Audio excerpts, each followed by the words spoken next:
Assalamualaikum warahmatullahi wabarakatuh. Kembali lagi dengan Bapak.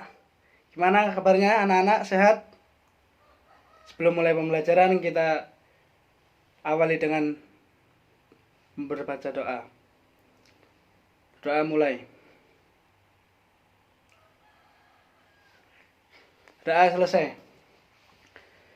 Selanjutnya, gimana, pada hadir semua? Atau ada yang kurang sehat?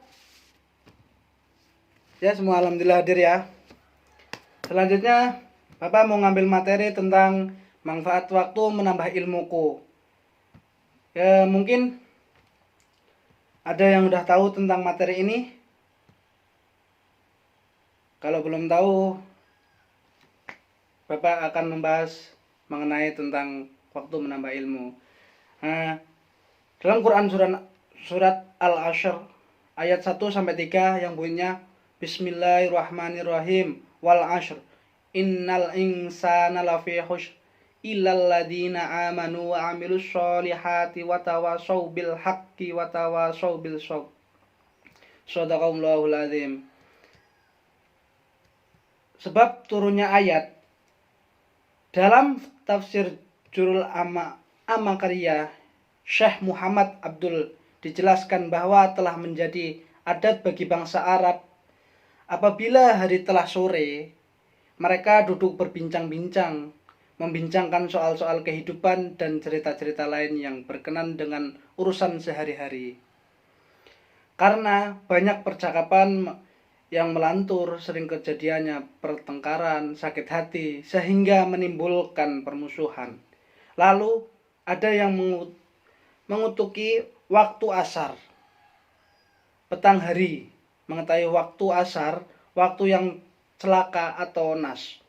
Banyak bahaya terjadi di waktu itu.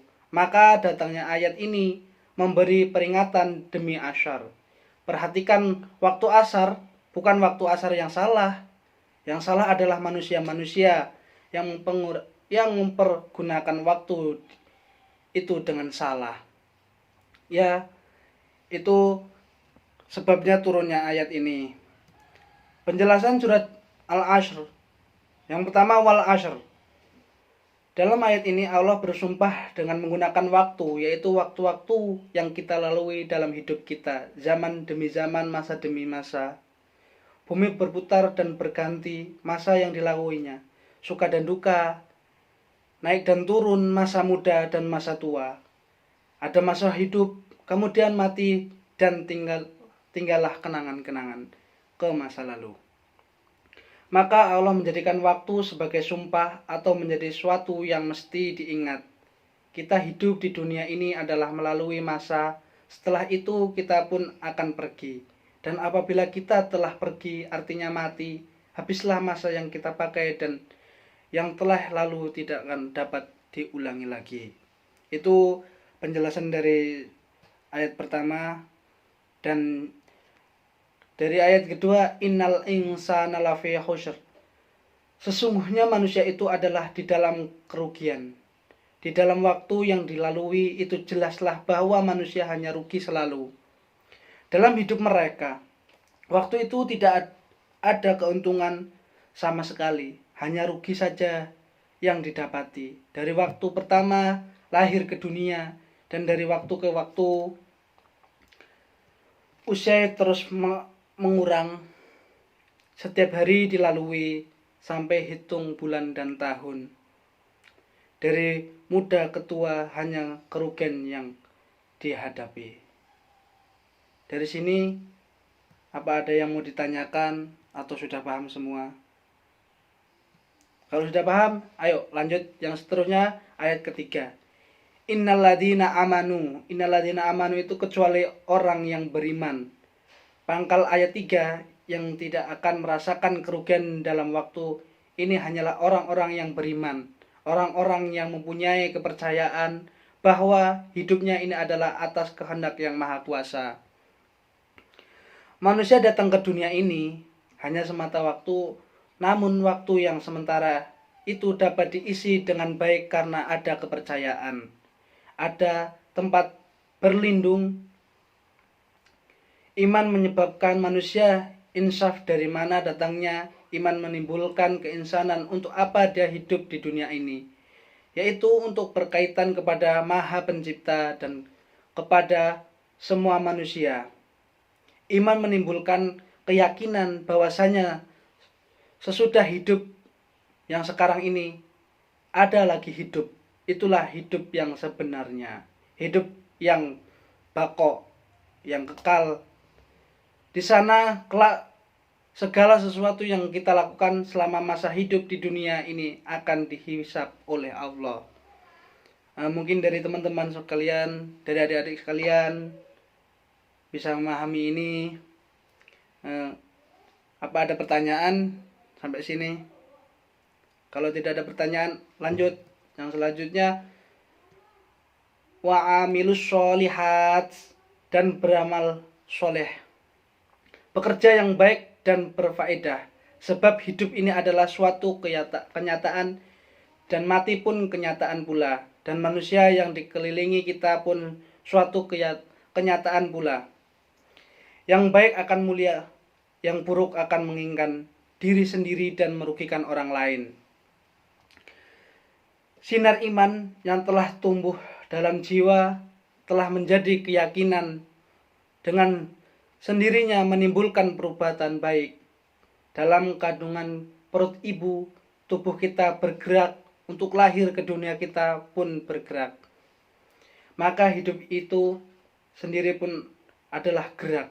Gerak itu adalah gerak maju, berhenti sama dengan mati. Kenapa kita berdiam diri? Kenapa kita menganggur? Tabiat tubuh kita sendiri pun adalah bergerak dan bekerja. Itu kandungan dari ayat yang ketiga, yang wa amilus sholihat.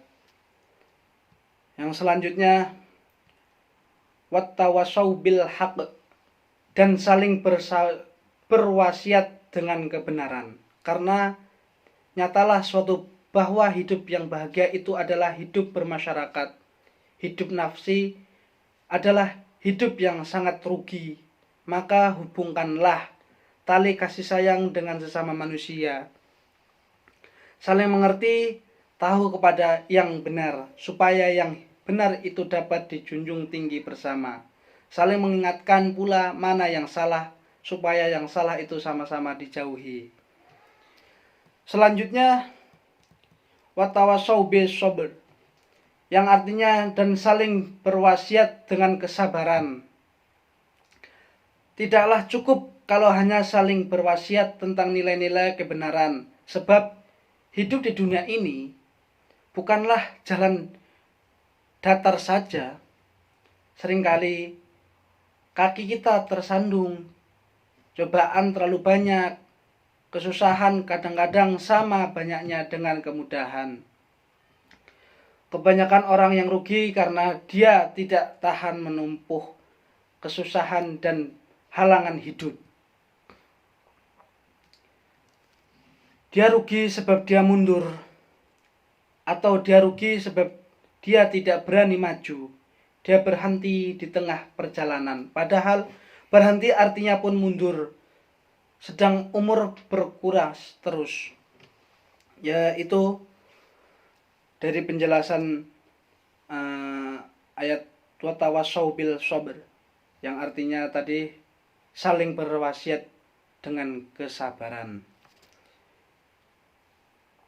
Yang selanjutnya, ini ada hadis yang berbunyi, an Abdillah ibn Umar radhiyallahu anhuma qala akhadha Rasulullah sallallahu alaihi wasallam biman kibi faqala kun fi dunya ka'annaka haribu au abiru sabili wa kana banu mumaru yaqulu idza amsayta fala tantadiri sabaha wa idza asbahta fala tahtadiril masa'a wa khud min sihhatika limaradika wa min hayatika limautika. Rawahu Bukhari. Di sini dijelaskan dari Abdullah bin Umar, ia berkata Rasulullah Shallallahu Alaihi Wasallam ya Rabbi Sholali memegang kedua pundakku seraya bersabda, jadilah kamu di dunia ini seakan-akan kamu orang asing atau orang yang melewati suatu jalan. Ibnu Umar berkata, apabila kamu berada di suatu hari, janganlah kamu menunggu melakukan sesuatu hingga pagi hari datang. Apabila kamu berada di pagi hari, janganlah menunggu melakukan sesuatu hingga sore datang. Gunakan waktu sehatmu untuk menghadapi sakitmu dan waktu hidupmu untuk hadapi matimu. Hadis riwayat Bukhari. Penjelasan dari hadis ini, kun fi dunya ka'annaka haribu au abiru sabil. Syekh Abdul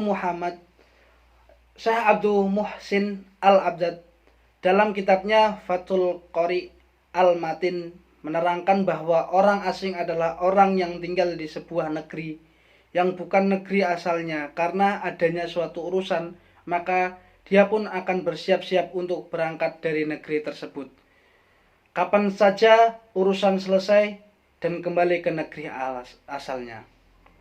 Adapun orang yang safar adalah orang yang sedang melakukan suatu perjalanan yang melewati berbagai negeri dan tidak bermukim pada negeri yang dia lewati sampai dia menyelesaikan perjalanannya.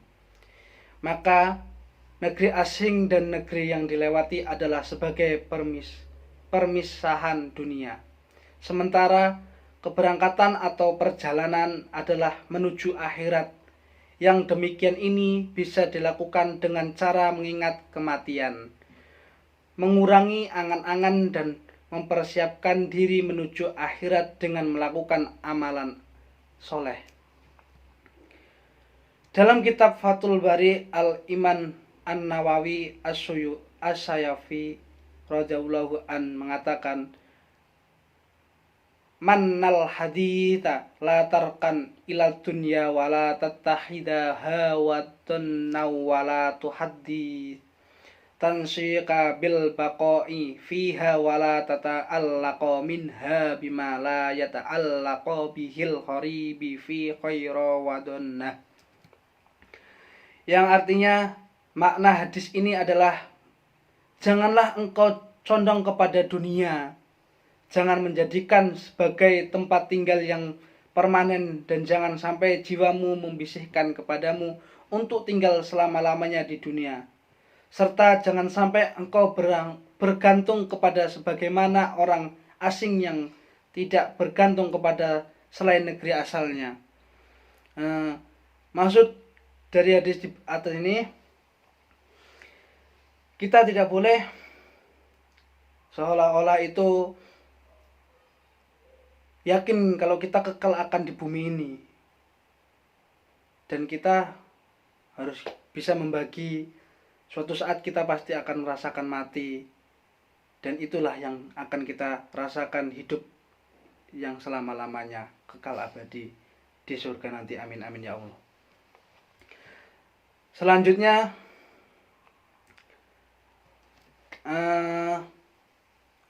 dalam barang siapa yang keadaan demikian ketika di dunia, maka tidaklah dia bersemangat kecuali semata-mata dalam rangka mempersiapkan bekal yang bermanfaat ketika dia kembali ke negeri asalnya.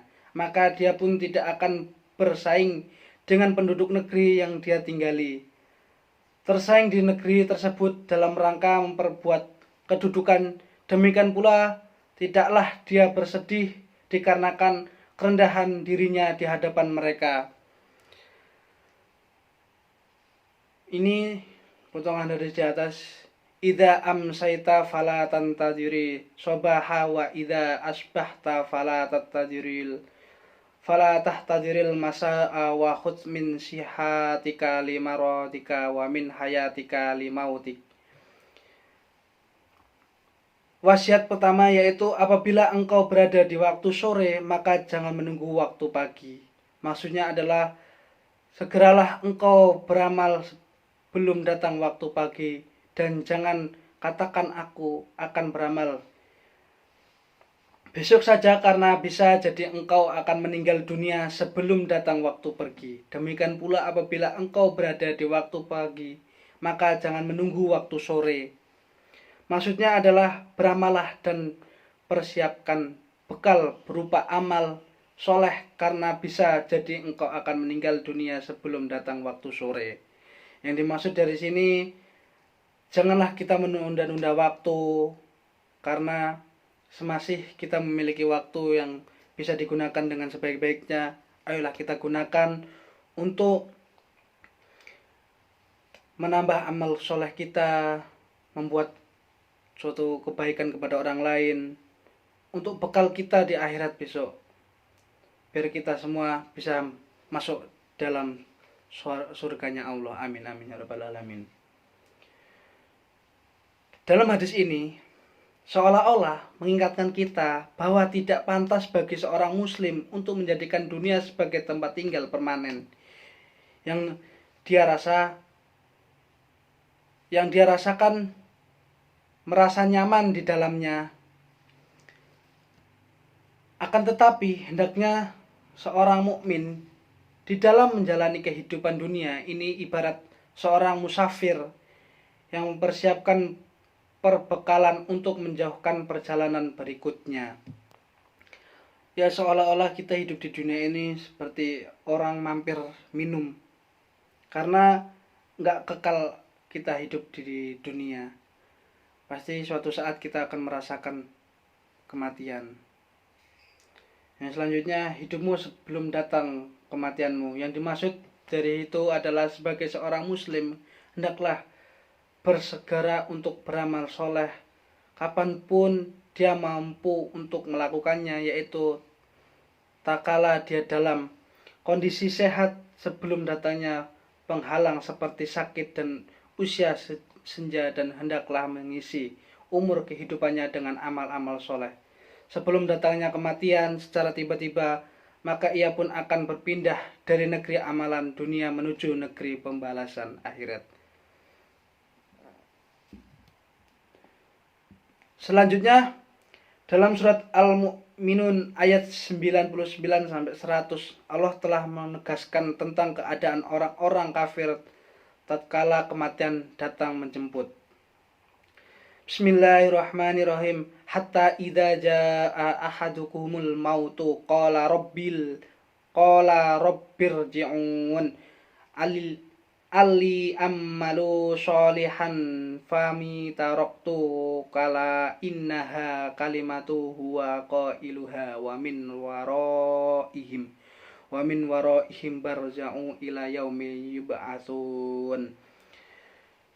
Yang artinya, demikianlah keadaan orang-orang kafir itu hingga apabila datang kematian kepada seorang dari mereka, dia berkata, wahai Rabbku, kembalikanlah aku ke dunia agar aku berbuat amal yang soleh terhadap yang telah aku tinggalkan.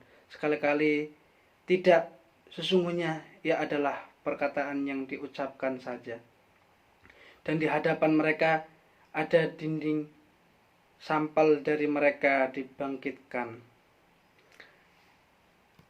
Mungkin dari penjelasan tentang manfaat waktu menambah ilmuku, ada yang kurang paham atau ingin ditanyakan, saya persilahkan.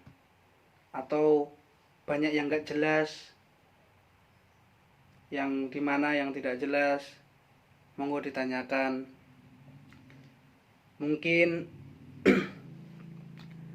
cukup sekian pembelajaran kita. Kalau tidak ada yang ingin bertanya, disambung minggu depan kembali. Kurang lebih mohon maaf. Wabillahi taufiq wal hidayah. Wassalamualaikum warahmatullahi wabarakatuh.